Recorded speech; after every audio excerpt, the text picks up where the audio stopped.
Have you ever seen a movie with an identity crisis? Because that's what The Front Room is. Let's talk about it. Directed by Sam and Max Eggers, stars Brandy Norwood, Andrew Burnap, Catherine Hunter. There might be spoilers. I don't know. We'll just see what happens. Forgive the rain. I don't know what to do about that. So Norman and Belinda just bought a new house. She is an anthropology professor. He is a public defender. And they are expecting their rainbow baby. He gets a call from Solange, his stepmother, who informs him that his father is dying and he doesn't really know what to do. His wife is trying to encourage him to go and see his father one last time. He's like, absolutely not. He starts to divulge some family information that he didn't tell her from the jump. Like, oh, I don't know, his stepmother was abusive. Well, the man dies and it's sad or whatever.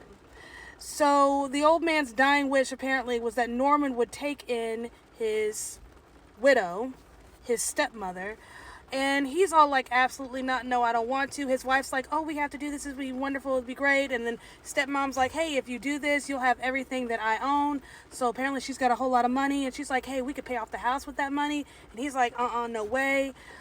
And the old woman goes to live at their house, and that's kind of where our story begins. Can I be frank? That was an absolute letdown of a movie, and I think what bugs me the most, among other things, is the fact that I had no real expectations going into this, and I was still disappointed.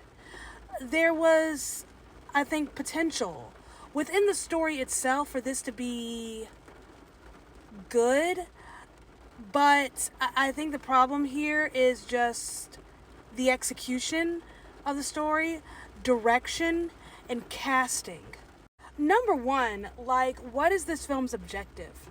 What is this supposed to be? Is this supposed to be a horror? Is this supposed to be a comedy? Is it a dark comedy?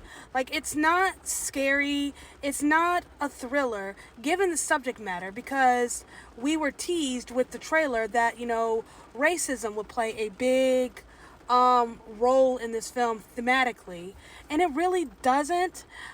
With this being, mother-in-law moving in, she's pregnant, expecting a child. We're expecting some sort of psychological unfolding here, even a psychological breakdown of our main character. It's not there, so it's not a psychological thriller. It's not a thriller. I don't know what this is. There are definitely some hee hee ha ha moments here, but it's not funny. I mean, it's just goofy. I don't know if it was supposed to be funny on purpose. Like, what are we doing here? Like, what was the point? What was the point of that? Character development is just wonky. I mean, our motivations are all over the place.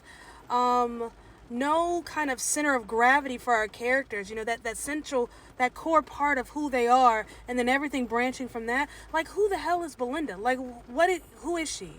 I didn't like her. From the jump, I did not like her. Belinda is a stick figure who does things. She's not really much of a character, or no personality. I mean, some of the things she was doing, what do you mean? You, his wife, whom you love this man, correct? And you see him there squirming, scared, terrified, unsure, and you don't have the good sense to be his wife in this moment, be his backbone, and stand up for him. Instead, you're like, hey, we could totally use the money, so you invite his abuser to move in with you. And then try to pressure him into being helpful to her. Like, you can tell this man is terrified. He's scared. He doesn't like her. He doesn't feel comfortable around her. And yet you're still pressuring him. And then when the tables turn and you're stuck with the old woman and you feel uncomfortable, you want to get mad at him for not having your back. It just, like, what are we doing here? I think the central theme of this was supposed to be, things being outside of our control. I don't really know. But this movie was just pointless. It was just words on a paper, images on a screen. What was this? Body horror, maybe? I mean, just fair warning, there are excrements here and just nasty things coming out of orifices. And it's like, for what? I mean, you don't see the things coming out of orifices, but you see what comes out of the orifice. And I'm like, for what was the point? There was nothing in this movie any kind of tension that would warrant that kind of shock. You know, it was just nasty for the sake of being nasty. I mean, are we trying to do body horror? I mean, the last body horror movie that I saw that I felt like was genuine body horror was In Violent Nature at the end of May. And then I think it was April was the last Omen or the first Omen. The Omen prequel. That one. That was actually a really good movie, by the way, if you didn't see that one. That was really good. I liked it. But, yeah, maybe this was going for body horror. You know, but it was because it was just tonally inconsistent. There was no consistent tension. There's no tension at all. It's not scary. It's not funny. There's no psychological pull here. I mean, the expectation with this kind of movie in this genre, or whatever genre it's trying to be, there should be a psychological breakdown of the main character, considering she is with child, and then she has her child. She's dealing with a mother-in-law who is obviously trying to destroy the relationship between her and her husband. There should be some sort of breaking down mentally, and it's not there.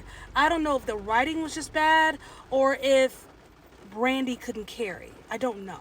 She's no stranger to acting. I mean, my first run-in with Brandy, my first time really meeting her, was Moesha, right? She was doing all kinds of different roles in the mid-90s to early 2000s. And so she's not a stranger to acting. This isn't her first rodeo. But I think part of the problem with this movie is the casting, and I think she may have been miscast. Or maybe her character was just poorly written. I'm just trying to figure out where the breakdown was, because this is what I do know, and this is the only redeeming quality of this movie. And if you were to think about purchasing a ticket, I would say this part is worth it. It's Catherine Hunter's performance. Catherine Hunter plays the old woman Solange, and she is fan-freaking-tastic. She goes all in, commits 100% to the role. I mean, just, woo. She was nasty. She was evil. She was sadistic. The problem is her two co-leads, Andrew Burnett, Brandy Norwood, they couldn't keep up. She outpaced them by miles. It's like putting a featherweight in the ring with someone who weighs 200 pounds. It was an unfair fight. I didn't like Brandy's performance at all. No, she was just very wooden, very stiff. I think a lot of that is just the way the character was written. Just didn't really, the movie was just very stale, very boring, very stiff and rigid until we're introduced to Solange, and then the movie gets a little bit of flavor. The only time the movie got interesting is when that woman was on screen. Everything else was just a waste of film. It's not the worst movie I've seen all year, but it's definitely bottom 10.